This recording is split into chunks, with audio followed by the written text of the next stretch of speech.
Bueno, hola a todos y todas. Hoy vamos a abordar el tema de la clase dominante argentina. Es una clase que tiene clara vinculación con la clase número 9 que trabajó Gonzalo, donde desarrolló los conceptos de desarrollo desigual y combinado, donde desarrolló el concepto de imperialismo, de cómo se va dando este proceso de desenvolvimiento del capital a nivel mundial y cómo va absorbiendo o subsumiendo ciertas economías periféricas y cómo esas economías van a formar parte del sistema capitalista, no van a ser algo que, que logren una independencia o un proceso diferente, sino que esto va a estar asociado a ese conjunto, a esa dinámica conjunta de desenvolvimiento del capital de esos países centrales y de repensar esta idea también de subdesarrollo, desarrollado o vamos en camino al desarrollo.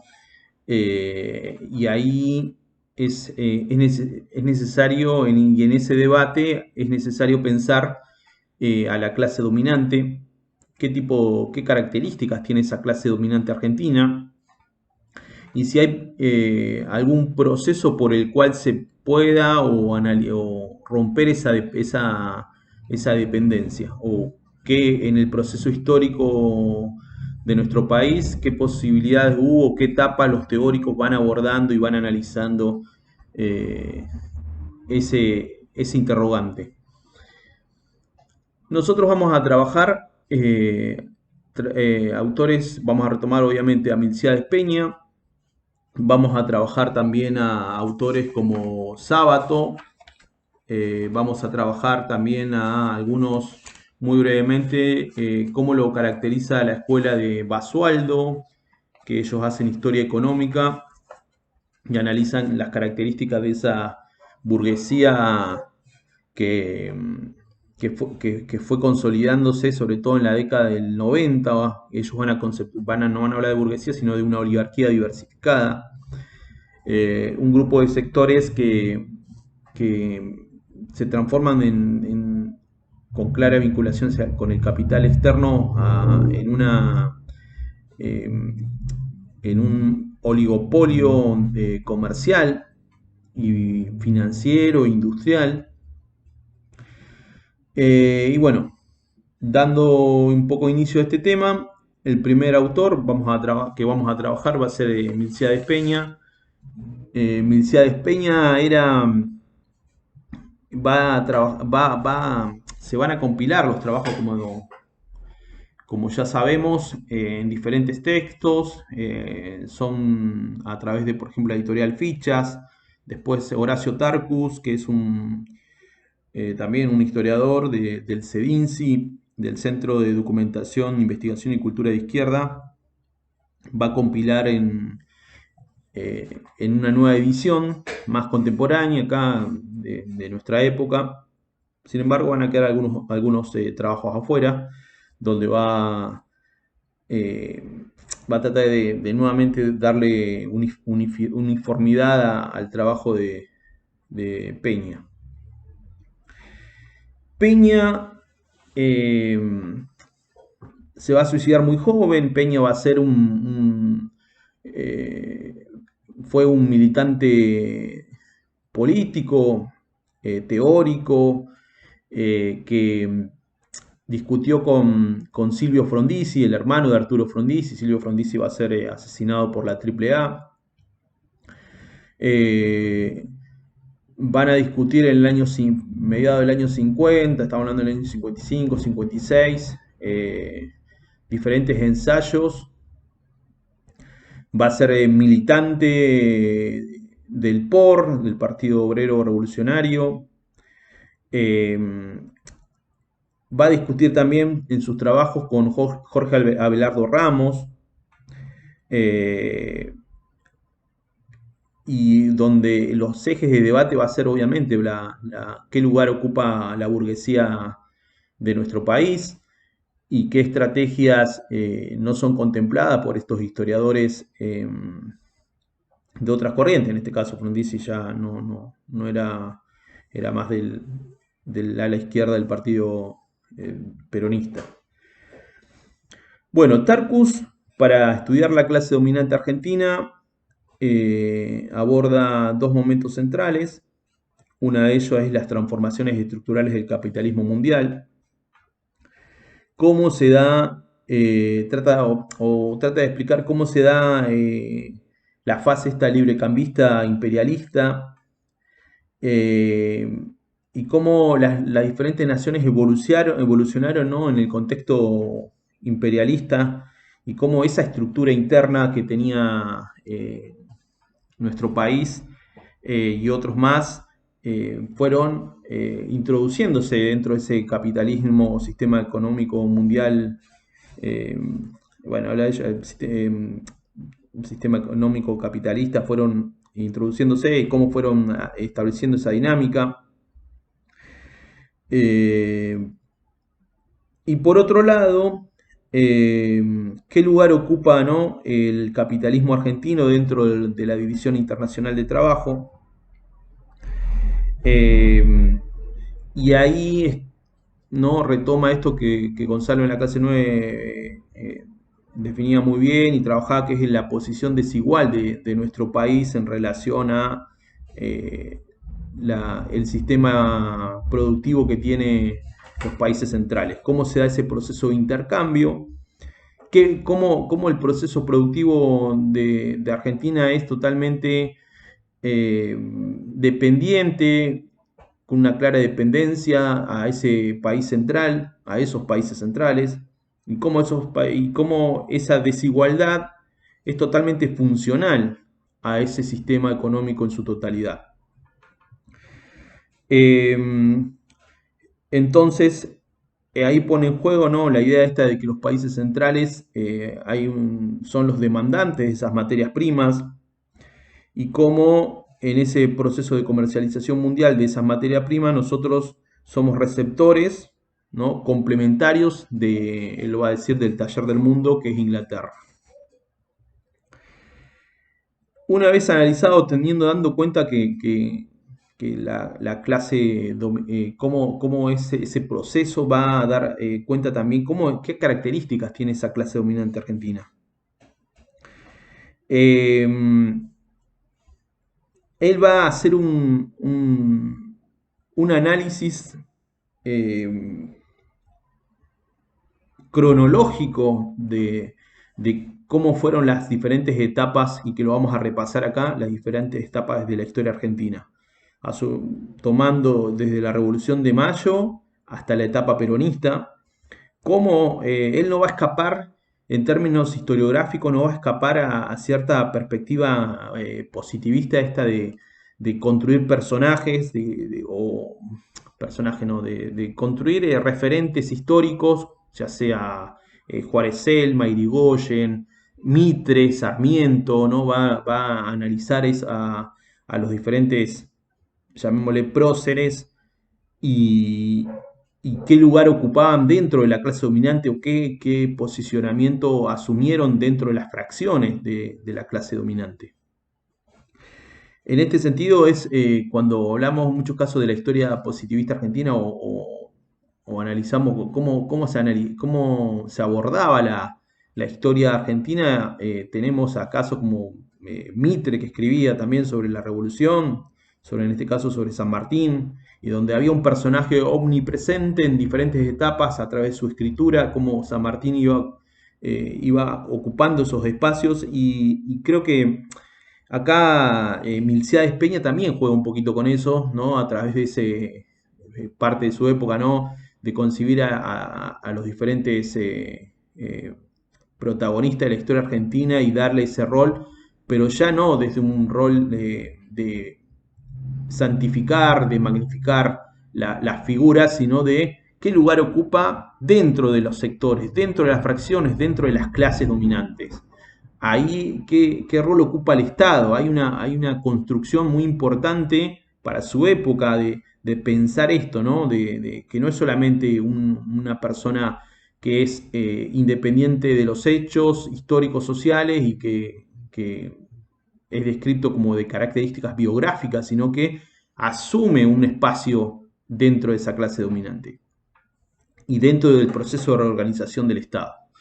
Entonces, en ese proceso de escribir históricamente, dar una característica histórica a la historia, al análisis de la clase dominante, Milcíades Peña va a procurar dar cuenta de cómo se da el proceso de acumulación de los comerciantes, de los estancieros, cuál es su vínculo con el exterior, qué características tiene el sistema fabril en determinada época, el carácter artesanal, por ejemplo, en la época de Rosas,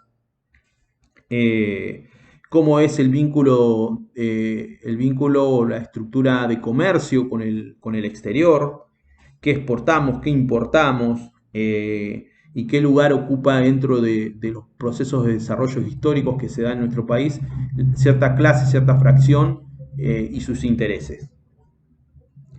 Bueno, en este sentido, Peña, como decía, si bien va a quedar sujeto un poco a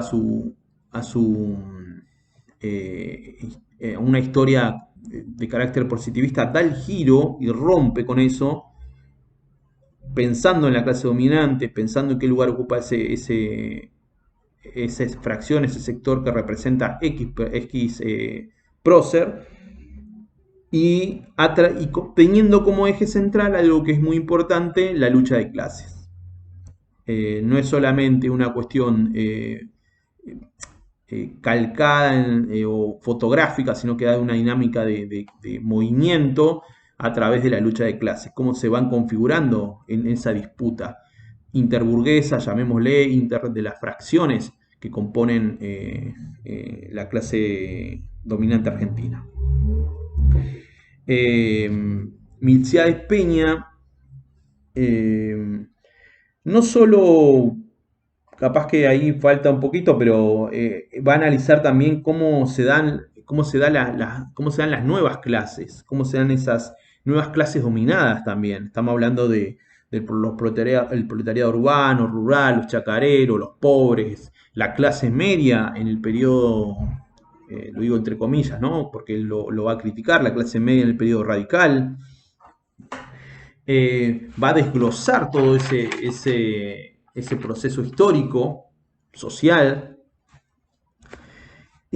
procurando, yo creo, procurando desarrollar tres preguntas centrales. La primera de ellas es, ¿cuáles son las causas de atraso de nuestro país? ¿Por qué es un país subdesarrollado? ¿Y cuáles son los sectores que se consolidaron como clase dominante? Esos tres interrogantes son los tres ejes centrales que van a atravesar toda su obra. Y en ese proceso de análisis histórico va a introducir otros conceptos o va a redefinir otros conceptos, como puede ser el de oligarquía.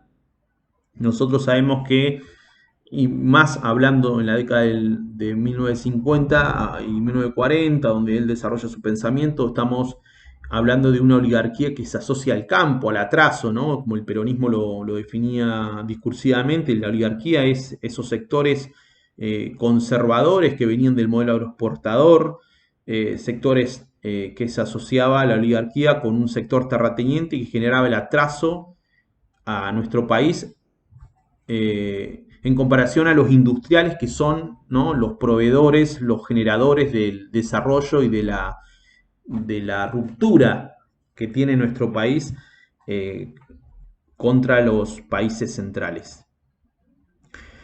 En este sentido, por ejemplo, leyendo otros trabajos, incluso trabajos como los de Jaureche, que hace una historia o un análisis genial, ¿no? Parte de crítica, ¿no?, a la clase media.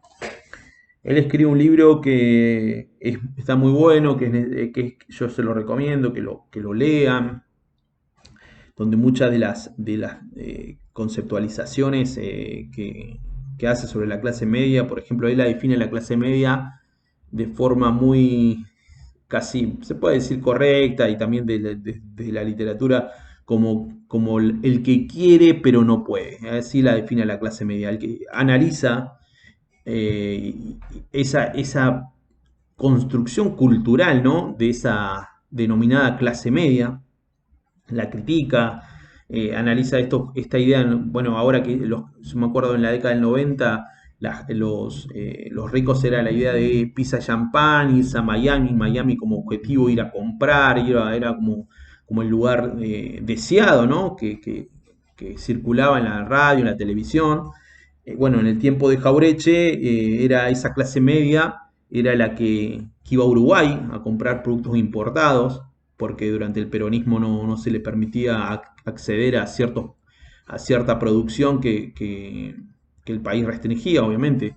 Eh, Así que bueno, Jaureche, tomando un poquito esta idea de que va a criticar Peña, define a la burguesía eh, emprendedora como sinónimo, a la burguesía emprendedora la define no emprendedora desde la perspectiva de que estuvimos viendo del emprendedor, ¿no? No hay, en modo genérico, los emprendedores es el sector industrial, no es el sector del campo, no es esa oligarquía que genera atraso. Entonces, Jaureche defendía esta idea que la burguesía debe ser, y la única burguesía que importa es la industrializadora. Es una burguesía que va a permitir a futuro romper con y lograr esa independencia económica que tanto se anhela, y que hace a los intereses del país en su conjunto, ¿no? Eh,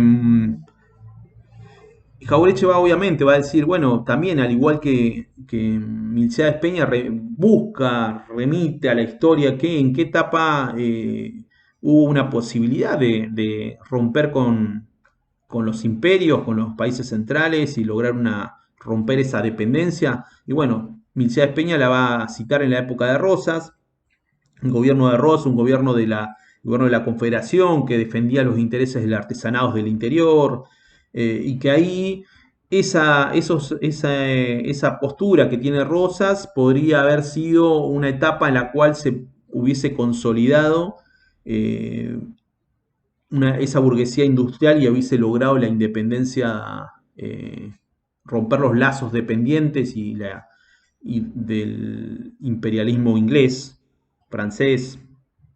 Bueno, eh, entonces, eh,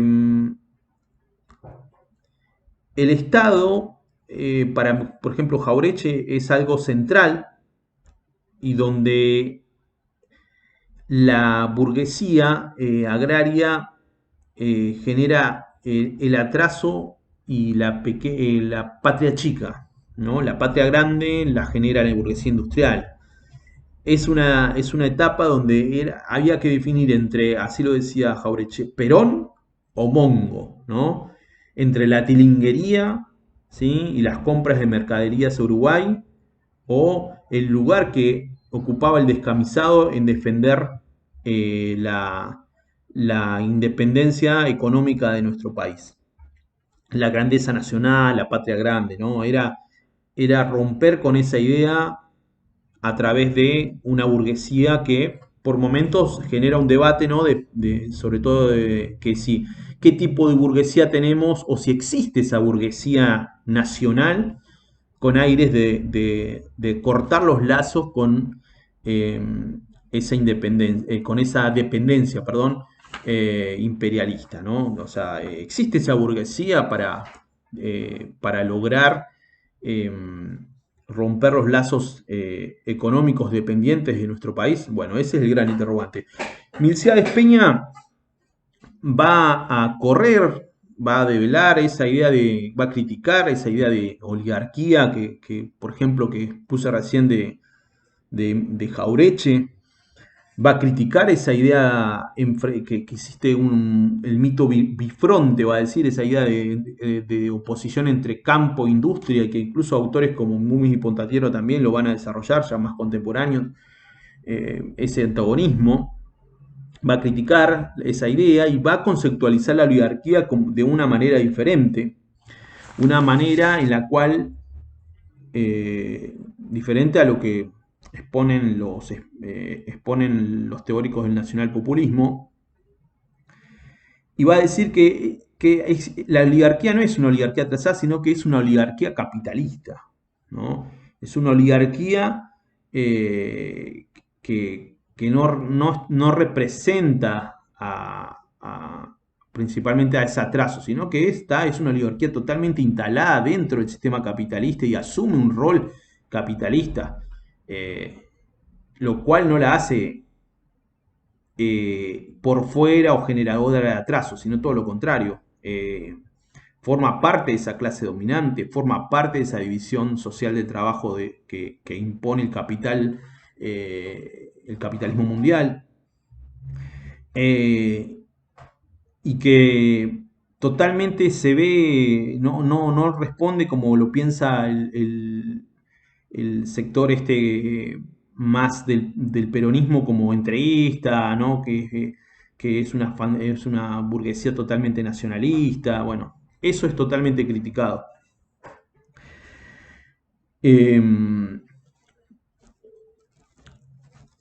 Peña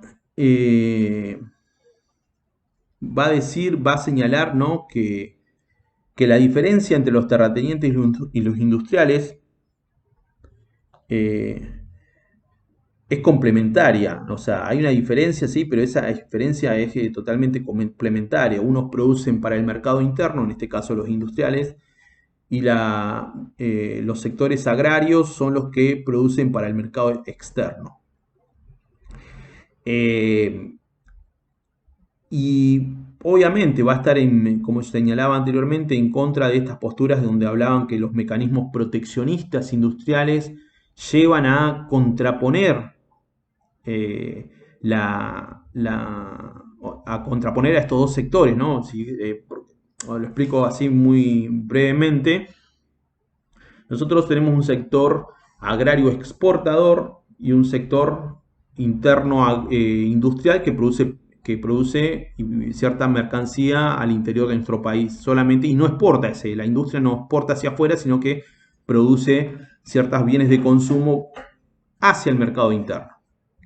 Bueno, los mecanismos proteccionistas, según los teóricos como Abelardo Ramos, llevarían a que la burguesía, llamémosle internacional, imperialista, genere la ruptura con la compra de esos productos que el sector del campo exporta.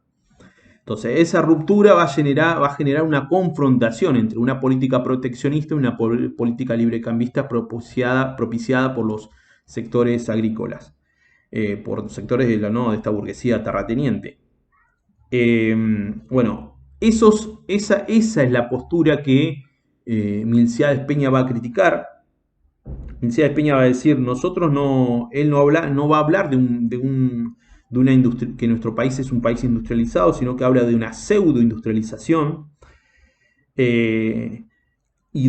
¿Por qué habla de pseudo-industrialización? Porque esos productos que produce nuestra industria no compiten, no necesariamente hay una competencia con la burguesía internacional, llamémosle de Inglaterra o de Estados Unidos. No hay una competencia directa que voy a decir que donde genera una cierta contradicción.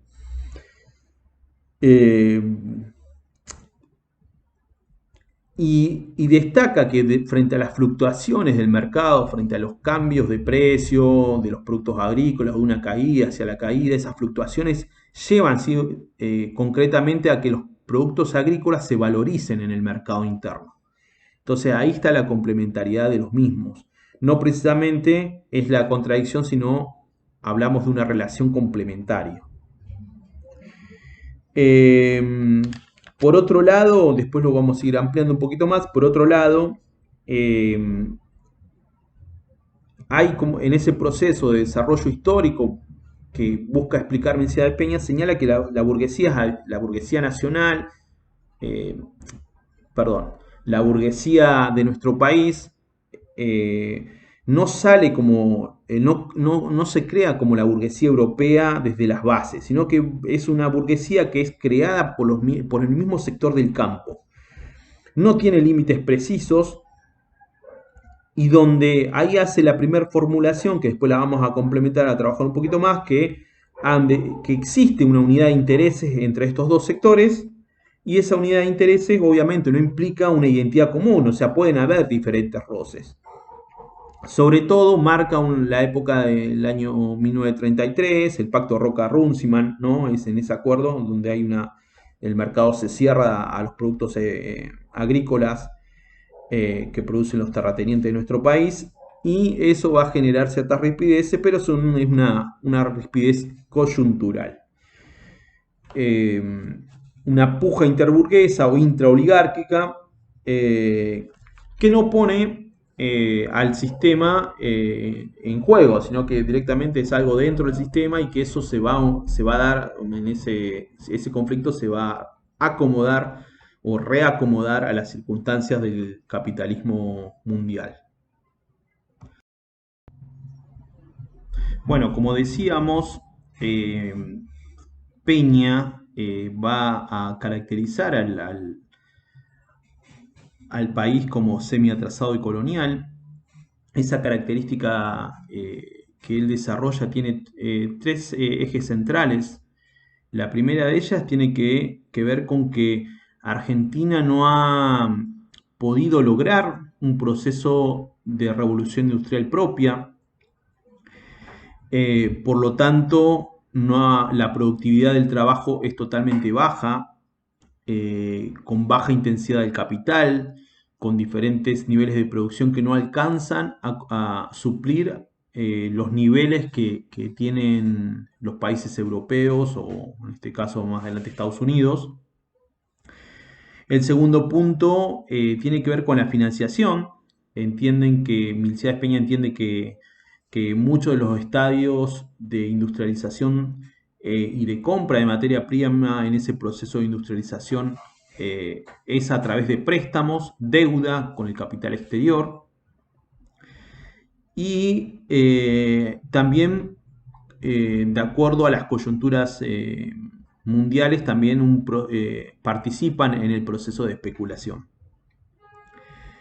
Y la última tiene que ver más con el lugar que ocupa Argentina dentro del mercado mundial, donde es simplemente proveedor de materias primas y alimentos. Nuestro principal generador de ingresos al país es a través de la materia prima. Acá aparece el concepto o la caracterización peyorativa de país bananero, que no la explicita, pero bueno, la conocemos, ¿no? Un país que solo exporta materia prima, importa bananas. Nosotros tuvimos un ejemplo también que salió a relucir en los medios en la etapa macrista cuando la disyuntiva que tuvieron, el conflicto por el tema de los limones a Estados Unidos, a cambio de qué, los limones, la apertura de ese mercado, ¿no? Y que queda claramente un poco la necesidad de leer a Milciades Peña. A pesar del tiempo que ha transcurrido, las premisas y mucho de su pensamiento todavía todavía perdura y tiene una gran actualidad. Peña, a diferencia, como decíamos anterior, que tiene ciertas características positivistas de analizar la historia, que las vamos a comentar en breve o en el siguiente video que vamos a trabajar. Decía, Peña tiene una postura propia de su época también donde desarrollo, independencia económica es sinónimo de industrialización. Él no rompe esa matriz. Él hace una crítica a lo que es la industrialización en nuestro país, a la clase dominante, quién impulsa eso, cómo lo impulsa, qué acuerda y qué no con otro sector o con otra fracción, como fue a ser la terrateniente o la comercial, pero él parte de un piso donde el desarrollo es sinónimo de industrialización y donde al no haber industrialización, nuestro país mediante los intentos de industrialización, nuestro país es más dependiente y más obligado está a subsumirse a los intereses del capitalismo mundial, internacional en este caso, o de las grandes potencias. Él plantea que existe una diferencia entre industrialización y pseudoindustrialización. Nuestro país no posee industrialización como él la concibe, sino una pseudoindustrialización. Esta es señalada que porque hay nuestra industrialización es a partir de fábricas y talleres pequeños, sin intensificación del capital, y donde los países centrales promueven este tipo de industria. Mientras que en los países que hay industrialización, ¿no?, hay un proceso revolucionario de las técnicas de producción. Eso es lo que señala Milcea Peña.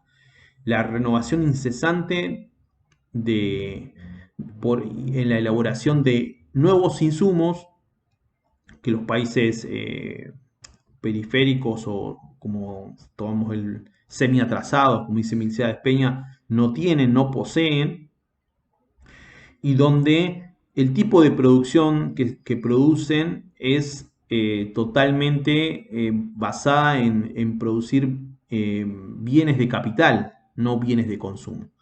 Es algo que afirma Milcea Peña, y que los estadios en el proceso de industrialización van a generar mayor dependencia de los países centrales.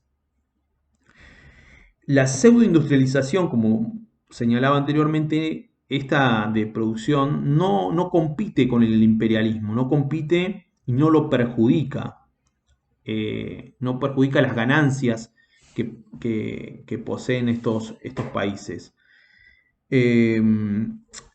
Si bien él pone como ejemplo lo que sucedió con los textiles ingleses en la década del 20, del 10, donde Inglaterra, del siglo XIX, ¿no? Donde Inglaterra y del siglo XX, Inglaterra no hubo cierta oposición a que se desarrolle la industria textil en nuestro país.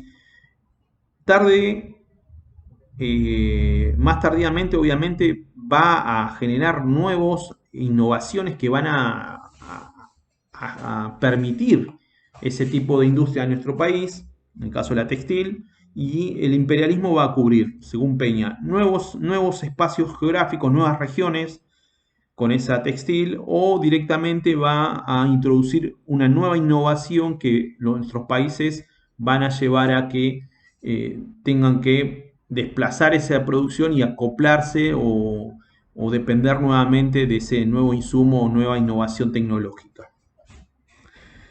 Él va a destacar sobre todo cómo las empresas multinacionales imperialistas otorgan préstamos a las empresas en nuestro país para dar continuidad a su producción. Y la burguesía local va a tomar ese compromiso y va incluso en etapas donde se asume como defensora de los intereses e incluye a la clase obrera, va a generar no una disputa, sino que va a tratar de acomodarse a la necesidad de lo mejor que pueda con esos intereses internacionales. O sea, va a tener un carácter acomodaticio y de sacar mayor rédito posible a esa disputa, pero no va a poner en crisis el sistema y esa relación de dependencia imperialista que tiene. La industrialización, como señalaba, la real industrialización, no la pseudoindustrialización, para Peña es el incremento continuo de la productividad de trabajo, ¿no? Es el aumento de cantidad de bienes producidos con menor tiempo, con mayor innovación productiva, y que se expande a diferentes ramas económicas. Eh, en ese proceso hay una mejora de la composición técnica del capital y donde ese suministro creado tratan de introducirlo en las zonas donde no existe. Él va a hacer, a ver si lo encuentro, él va a dar cuenta, por ejemplo, el caso de los ferrocarriles. En nuestro país nosotros sabemos que Argentina fue uno de los primeros países de Latinoamérica que tuvo, por ejemplo, subtes, que tuvo eh, una extensa vía de transporte ferroviaria y que esa extensa vía ferroviaria, si bien fue propiciada por el capital a fin de poder extraer la materia prima, tenía un objetivo, el trazado ferroviario hacía que nuestro país sea solamente proveedor de materia prima, no hay un entrecruzamiento genérico que permita articular las diferentes zonas del país, sino que tenía toda una mirada de exportación hacia afuera. Eh, y en esa etapa, Inglaterra, por ejemplo, ya no estaba en el proceso de industrialización profunda de la textil, no era la rama que tenía prominencia, sino la metalúrgica, la siderúrgica, ¿no? Entonces había una fase que superaba a la fase nuestra de industrialización o de pseudo-industrialización, como señala Peña. Entonces, Peña dice que los ferrocarriles deformaron la economía de nuestro país y también impusieron a través del monopolio del monopolio inglés de los transportes, una deformación de la economía y como sabemos también impulsaron lo que es la llamada tarifa diferencial para ciertos productos. Esta tarifa diferencial bajaba los costes las materias primas y subía los costos, en este caso, de los bienes con valor agregado. Entonces, esa tarifa diferencial promovía obviamente que el país o ciertos sectores de la burguesía no le agreguen valor, en tanto que una vez que se transporte hacia afuera, por el mismo mecanismo de transporte, llevaba que pierdan en lugar pierdan competencia, o sea, sean más caros y no tenga sentido exportarlos. Bueno, esa es una de las variables que también toma Peña y da cuenta, que también va a ser analizada por otros autores más tardíamente, y que es un claro ejemplo de las injerencias imperialistas que tiene el capital inglés en nuestro país para desmovilizar lo que puede ser una innovación o una industrialización. Y la burguesía local se ajusta a esas demandas. Nunca compite o disputa esa plusvalía a nivel mundial. Eh,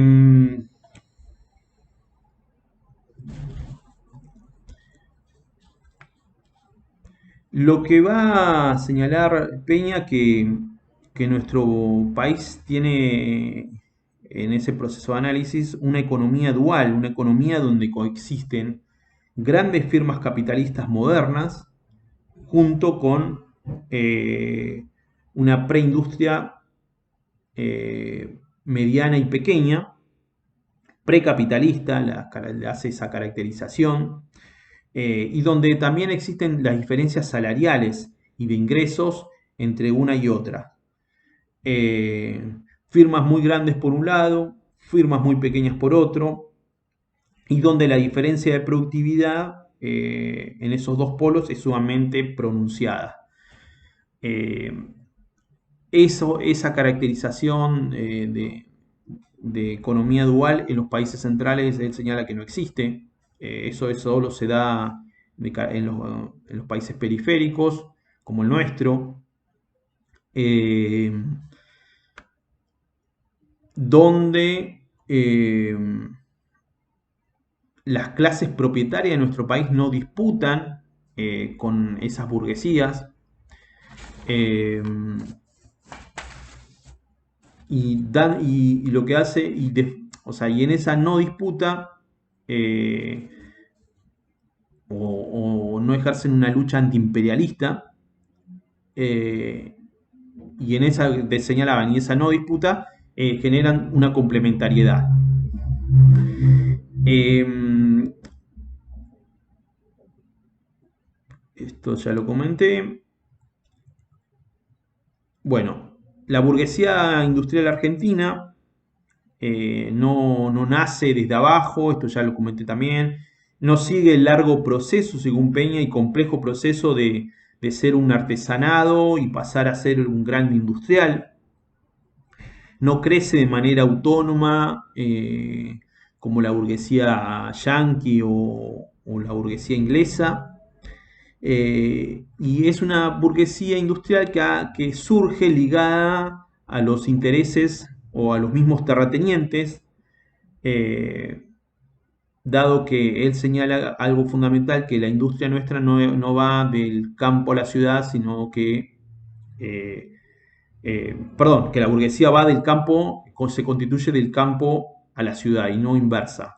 El proceso de industrialización no es un proceso de industrialización que surge en la ciudad, sino que el campo es promotor de esa industria, ese sector de la burguesía terrateniente es la que constituye a la burguesía industrial.